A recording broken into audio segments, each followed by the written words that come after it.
La DPJ, le serpent qui se mord la queue. Pendant longtemps, la Direction de la protection de la jeunesse était perçue comme une institution appelée à intervenir dans les situations les plus graves: abandon, violence sévère, exploitation, négligence manifeste. Son rôle était exceptionnel. Son pouvoir était immense, mais justifié par la nécessité de protéger les enfants lorsque tout le reste avait échoué. Aujourd'hui, de plus en plus de citoyens ont l'impression d'assister à une transformation profonde de cette mission. À mesure que les services de proximité disparaissent, que les listes d'attente s'allongent et que les familles peinent à obtenir l'aide dont elles ont besoin, la DPJ se retrouve à devenir le point de convergence de problèmes qui, à l'origine, n'auraient jamais dû relever d'un régime d'exception. Des parents cherchent un orthophoniste. Des parents cherchent un psychologue. Des parents cherchent du répit. Des parents cherchent du soutien scolaire. Des parents cherchent de l'aide pour un enfant en détresse. Ils ne cherchent pas une enquête. Ils cherchent un service. Ils ne cherchent pas une procédure. Ils cherchent une solution. Ils ne cherchent pas qu'on les remplace comme parents. Ils cherchent les outils pour continuer à l'être. Mais dans un système où les ressources de première ligne deviennent difficiles à obtenir, une seule porte demeure réellement ouverte, celle de la gestion de crise. Et cette porte porte un nom, la LPJ. Le paradoxe commence ici. Pour intervenir, le système doit démontrer que la sécurité ou le développement de l'enfant est compromis. Il doit identifier une défaillance. Il doit établir un risque. Il doit démontrer que les capacités parentales sont insuffisantes pour répondre à la situation. La famille qui demandait de l'aide devient alors la famille qui doit être évaluée. Le parent qui réclamait du soutien devient le parent dont les actions sont examinées. Les démarches entreprises pendant des années pour obtenir des services disparaissent souvent derrière l'analyse du risque. La crise devient la preuve. Et le parent qui cherchait de l'aide découvre qu'il doit maintenant se défendre. C'est à cet instant précis que la confiance commence à se fissurer. Parce que le citoyen comprend qu'il ne demandait pas qu'on intervienne contre lui. Il demandait qu'on intervienne avec lui. Cette distinction est fondamentale. Le véritable scandale est peut-être là. Nous investissons collectivement des milliards de dollars dans des structures de gestion de crise alors qu'une fraction de ces sommes, investies en amont dans le logement, le répit parental, le soutien psychologique, l'accompagnement communautaire, l'aide spécialisée et la lutte à la pauvreté, permettrait probablement d'éviter une partie importante des situations qui se retrouvent ensuite dans les rouages institutionnels.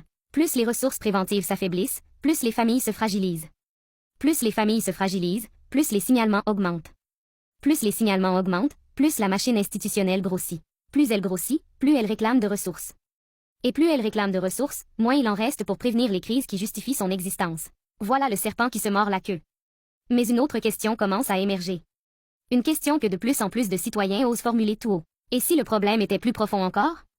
Et si la question n'était plus seulement de savoir pourquoi les familles n'obtiennent pas les services dont elles ont besoin avant que les situations dégénèrent? Et si la véritable question devenait celle-ci, quel intérêt le système a-t-il à ce que cela change réellement? Car lorsqu'une institution tire sa légitimité, sa croissance et une partie importante de ses ressources de la gestion des crises, chaque nouvelle crise devient la preuve de sa nécessité. Chaque nouveau signalement confirme son importance. Chaque nouvelle intervention justifie davantage de moyens. Chaque nouvelle augmentation de ressources confirme l'expansion du système. Pendant ce temps, les services qui permettraient d'éviter que les familles se retrouvent devant la DPJ continuent de manquer de financement, de personnel et d'accessibilité. C'est là que naît le malaise.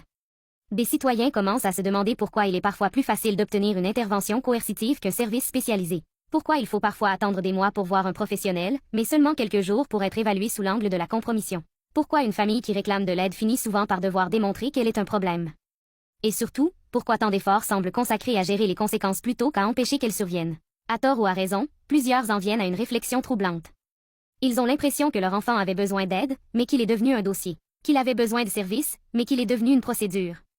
Qu'il avait besoin de soutien, mais qu'il est devenu l'objet autour duquel gravitent évaluation, rapport, audience, budget et structures administratives. L'enfant devient alors ce qui justifie le mouvement de toute la machine.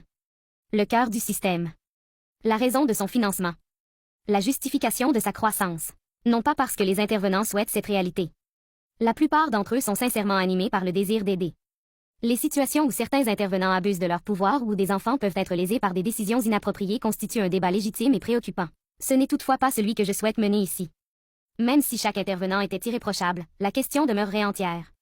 Le problème que je soulève n'est pas d'abord celui des individus. Il est celui d'un système dont l'organisation même semble orienter toujours plus de ressources vers la gestion des crises et toujours moins vers leur prévention. Mais parce qu'aucune institution n'est complètement à l'abri de la logique qui finit par accompagner sa propre survie. Une organisation tend naturellement à protéger son rôle, à protéger son financement, à protéger son existence.